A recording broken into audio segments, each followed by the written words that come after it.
Now in this technical demonstration, we're going to focus on role-based privilege. Now, as we learned in a previous video, we can create users within the identity platform. These are Centrify directory service users. We haven't integrated Active Directory yet, but we can go ahead and pre-configure our role-based privilege. So in order to do this, we're going to use the Access menu, and we're going to come over here to Roles. Now, as you can see, there are two built-in roles, Everybody and System Administrator. Now, Everybody will get to see a workspace and user preferences, nothing more. System Administrator can see everything that you see here. The larger main menu with all of the different options, with the ability to make modifications to the navigation, to the specific privilege, which we're going to do here in a moment, as well as the appearance of the portal. So let's create a number of roles. Now I'm going to create the first role, which is going to be based on the contractor Centrify directory user account that we created in an earlier demonstration. As you remember, that contractor could log into the portal but had no privilege at all. So what we're going to do here is we're going to create a contractor role. Now we'll go ahead and give this a description. Now with contractors, we only want to give them privilege to what they need to have privilege for. We're not giving them the keys to the castle necessarily. So in order to do this, we need to apply specific administrative rights. So I'll click over here on administrative rights and I'll click Add. And as you can see here, we do have a number of administrative rights that we can apply. Now the ones we're going to focus on in this demonstration are going to be the three that you see right here. Privileged Access Service Administrator, Privileged Access Service Power User, and Privileged Access Service User. Now the difference between these three is very simple. The administrator has access to all systems and all accounts. They also have the ability to grant privilege to any system or account within the environment. And they can create new resources such as systems and new accounts. Power users are dropped down just a little bit in that they can access those particular systems that have already been applied or added to the platform. And of course, privileged access service users only get the privilege to see what we want them to see. And that's what we want to do here. So we're going to go ahead and supply the administrative right of privileged access service user to this contractor role. We'll go ahead and click Add. Now we'll go over to Members and we'll add a member to it. In this case, we're going to add the Z contractor, the account we created earlier.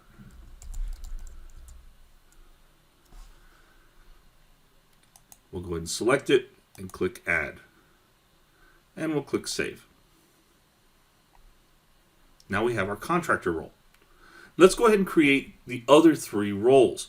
We're going to be applying Active Directory accounts at some point as we go through the implementation of the Centrify Identity Platform and the product solution for Centrify. So we want to make sure that those roles are already in place for us. So we'll go and click Add Role again, and we're going to call this one Pause for Privileged Access Service, and we're going to call it an admin. So very simple, Pause Admin. We'll go ahead and go over to Administrative Rights once again. We'll click Add. And in this case, we'll select the Privileged Access Service Administrator. Now, we don't have any members to apply to it yet, but we can have the role in place. We'll go ahead and click Save. And now we have that role. Let's go ahead and click and create Add Role again to create the other two roles. This will be for the power user.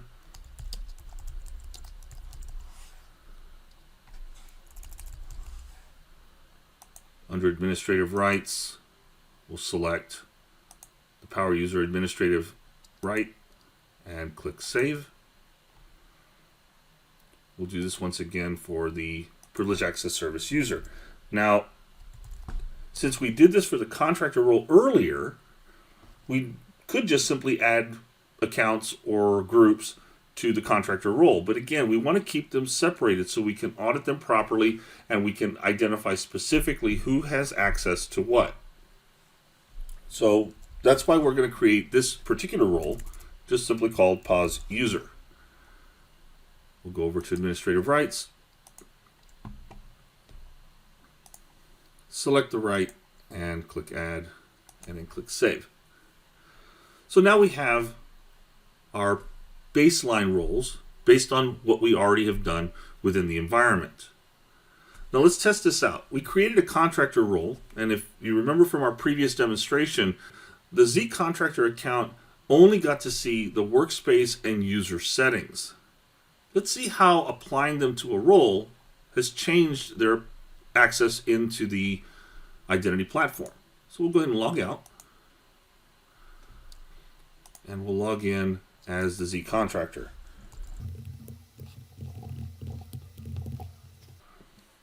Now, as you can see, because we've assigned them to a particular role, they now have more access.